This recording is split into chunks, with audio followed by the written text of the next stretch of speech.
It's also his 65th consecutive road game with at least 20. Oh, my goodness. Jaylen Brown detonates on the Thunder. That gave the Celtics a 77-75 lead. They go on to win it 119-109. The Celtics postgame plus. Giles, Forsberg, Michael Hawley with you here. And Michael, we were talking kind of throughout the game. Celtics actually were down by 13 at one point in the first half. Almost felt like they could have been down by more. By 30. And it felt like the way they got up, it was a really rough start. Somehow, they did have the 11-0 run at the end of the second quarter, but able to take control of this game and win it by double digits. Your thoughts on how they did it? Well, number one, it was good to win this kind of game. We already knew that stat before the game. We were 8-13. It was so bad that the things we're knocking over things here. They were 8-13 against elite competition. So they needed to not just play well against a team like this, they needed to come away with a victory against a team like this with Jaylen Brown and Jayson Tatum playing well. That's one. Two, Giles, and we talked about it as we were watching the game. We saw some glimmers, some glimpses of Jayson Tatum, not just playing good basketball, but playing elite basketball. How about the cross-court pass to Jaylen Brown? Those were glimpses. Those were extended stretches. I mean, cross-court pass to Jaylen Brown for the three. Another assist, wide open under the basket, but just like thread the needle on that one. He got 6 free throw attempts tonight, which doesn't sound like a lot considering Jaylen Brown had 14. But remember, we talked about this earlier in the week. For Jayson Tatum to start getting some easy points, some easy baskets, he needs to get to the line. He needs to be in traffic. He was in traffic tonight, came away with 12 grown-ass man rebounds, too. So some of them were just saying, I'm going to grab it off the rim. But some of those rebounds were gotta have it, needed, contested. So I think this was the most complete game I've seen from Jayson Tatum. And keep in mind, you know how many times he shot the ball tonight? 12. He only took 12 shots. Yeah. Only took 12 shots. So it was really an efficient game. Again, I figured when his minutes went back up, he might settle in a little bit, and they creeped up 3 more minutes tonight. Got to play the whole fourth quarter.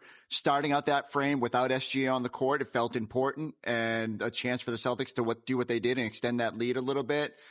You checked a lot of the boxes, but the block on Dort, like all the rebounds, there was another pass where if you freeze frame it, there's like 3 OKC defenders right in front of him, and he just kind of flips it over to Derek White for a wide open 3.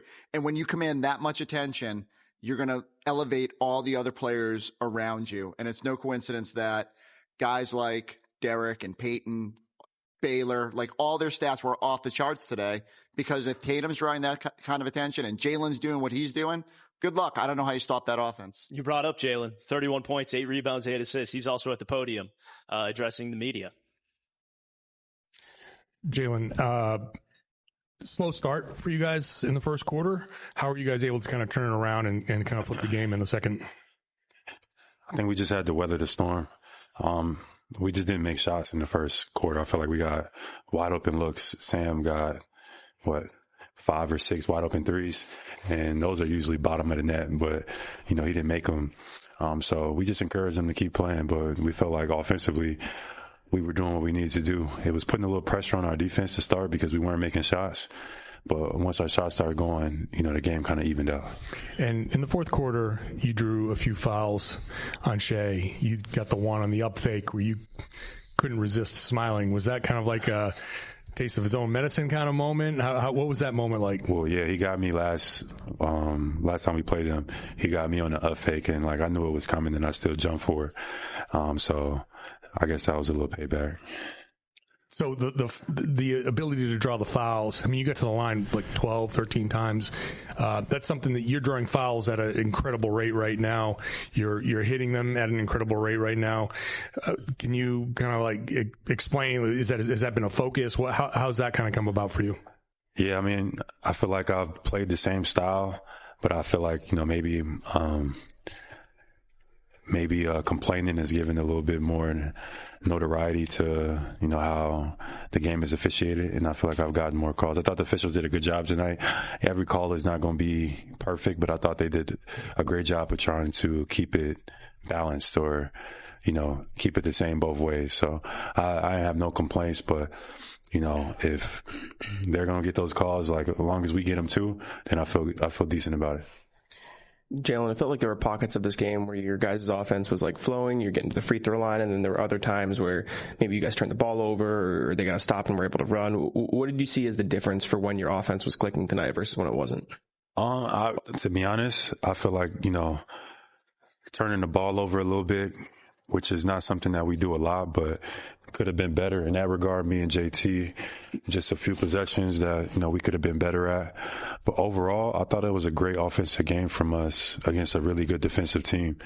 We got them in the bonus. We owned our space.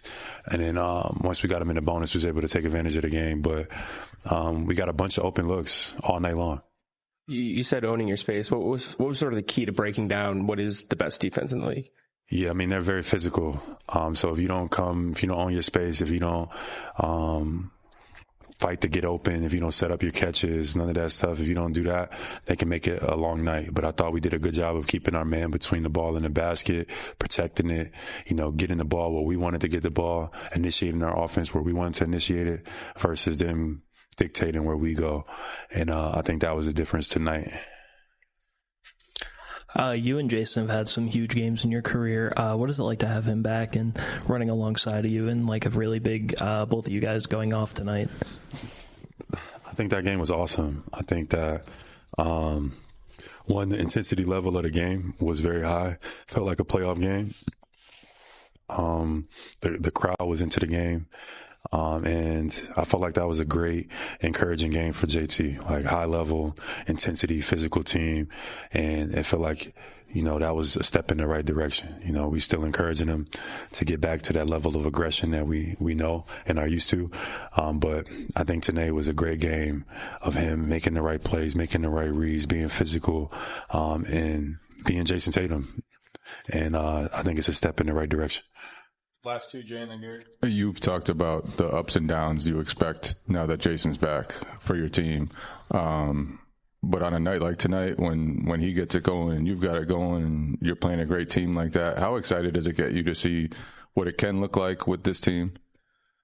Yeah, that was a well-needed win. I really wanted that win. That was well-needed. That we needed that as well. We know we could play with anybody, but when you get a win on your home floor against, the team that has the best record in the league, now it feels good, especially after dropping the game. I feel like we should have won against Minnesota. So very encouraging, and it's a step to build in the right direction. Obviously, it's still going to be some ups and downs. We still, working some kinks out and getting our flow. And we got, I think, like 10 games left, or 9 or 10 games. And we need each one of those to kind of build to get ready for the playoffs. But I think today was a very, very huge step for us. And I'm proud of our guys. All right, let's get to the steal of the game, brought to you by Stop & Shop with more than 10,000 items on sale every week. It's easy to make winning plays at Stop & Shop. Jaylen Brown back the other way with the finish. Again, the cease. Turning the defense into offense. Payne Pritchard with the hands. Lisa, the Jaylen Brown layup on the other end. That is your Stop & Shop steal of the game. Check out the Patriots Talk podcast for Tommy Curran's conversation with Mike Florio from Pro Football Talk. Just go to the NBC Sports Boston YouTube page or find the audio version on your favorite podcasting app.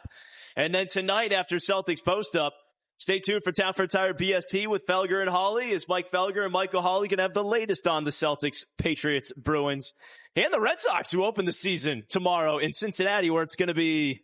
I think it'll be about 102 degrees it keeps going tomorrow up. Keeps in going Cincinnati. up. You excited? I'm excited.